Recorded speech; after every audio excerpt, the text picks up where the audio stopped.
Michelle, thanks. Here is your chance to save a species in danger. Roger Williams Park Zoo is looking for volunteers to help keep tabs on Rhode Island's frog population, which is also why I'm wearing gloves. TJ Del Santo has the details. Amphibians around the globe are disappearing at an alarming rate, and Roger Williams Park Zoo wants to do something to stop it. And they need your help. They're calling for citizen scientists to help track frogs and toads right here in Rhode Island. While some local waters are still frozen and snowy, we'll soon be hearing this. The sounds of frogs and toads. But the frog and toad population around the world is declining at alarming levels. Frogs are under pressure and amphibians are under pressure for many things, habitat loss, of course pollution, but now we're finding it's deadly fungus. Lou Perotti is the Conservation Programs Coordinator at the Roger Williams Park Zoo. He says our local amphibian population is fine and wants to keep it that way. To do that, for the third year now, the zoo is taking part in the Frog Watch USA program, and they're looking for volunteers. And what they do is they listen to the breeding calls of frog and toad populations throughout the season. It's a free program through the zoo. A brief training session is provided to the volunteers, and it only requires about 3 minutes a day of work. If you have frogs within earshot of the deck of your house, you could sit out there with a cup of coffee and do this. And all you do is listen for the sound. Frogs are important because they can indicate the health of an ecosystem. They control the bug population, and they provide food for other animals. It's a great way for scientists to keep track of local amphibian populations by using citizens to do it for us. And if you'd like more information about how you can become a citizen scientist as part of the Frog Watch USA program, you can go to our website, foxprovidence.com. I'm TJ Del Santo for The Road Show. And you know, I'm really glad that TJ included the sound of the frogs making those noises, because I would have thought those were birds. Joining us now is Lou Perotti from Roger Williams Park Zoo to tell us a little more about this Frog Watch USA program.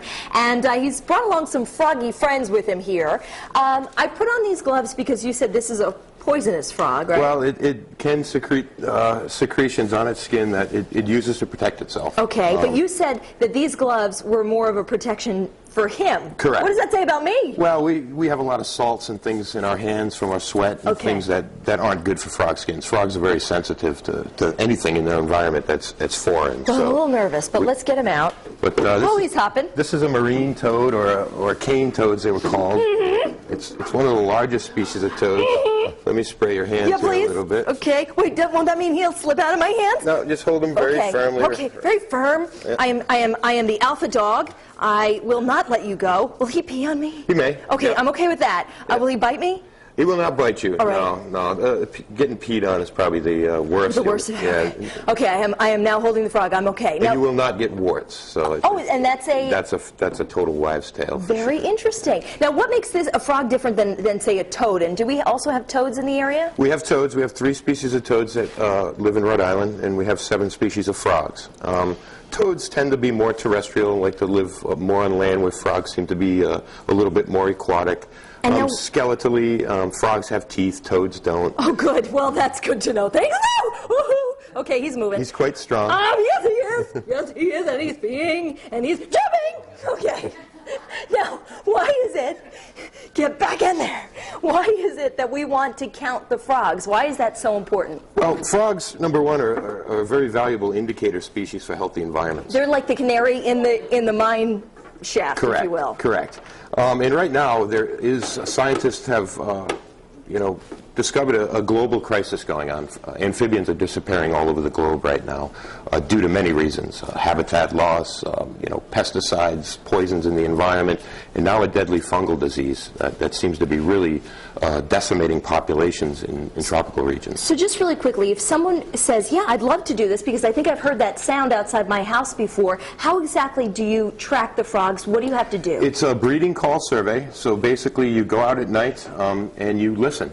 And most people can do it from their house because most people are within earshots of the spring peepers or the wood frogs or breeding populations. You just go out, you listen.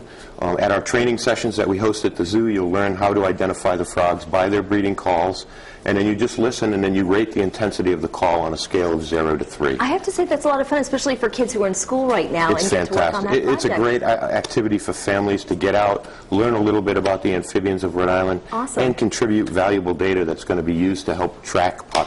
Fortunately, right now our populations in Rhode Island are okay. We're not experiencing any declines, but this will be a great way of keeping track of them and being to notice if there is a decline. Well, Lou, thanks so much for being here. Thanks for having me. Thank you as well. Back over to you.